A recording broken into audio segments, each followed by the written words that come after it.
Sebagai bentuk kepedulian antar sesama manusia, sekalian bagian dari warga Desa Ngerancang, anggota Satgas TMMD ke-110 Kodim 0813 Bojonegoro mengikuti kegiatan tahlilan di rumah salah satu warga di Desa Ngerancang, Kecamatan Tambakrejo, Kabupaten Bojonegoro.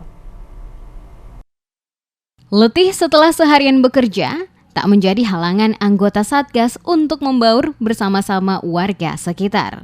Setelah Isya, anggota Satgas bersama warga setempat menghadiri kegiatan tahlilan di rumah almarhum Saidan, warga Desa Ngerancang, Kecamatan Tambakrejo, Kabupaten Bojonegoro. Dalam kegiatan tersebut, anggota Satgas dan warga bersama-sama membaca Yasin dan tahlil, serta mendoakan sebagai wujud penghormatan kepada almarhum.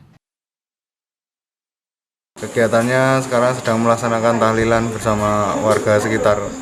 Tujuannya untuk dapat menjalin silaturahmi antara anggota TNI dan warga dan menjalin hubungan erat kekeluargaan. Sersan 2 Farhan Wahyu Mahardika, anggota Satgas TMMD ke-110 Kodim 0813 Bojonegoro menambahkan, dengan adanya kegiatan tersebut, anggota Satgas dapat menjalin silaturahmi dan eratkan kekeluargaan dengan warga sekitar.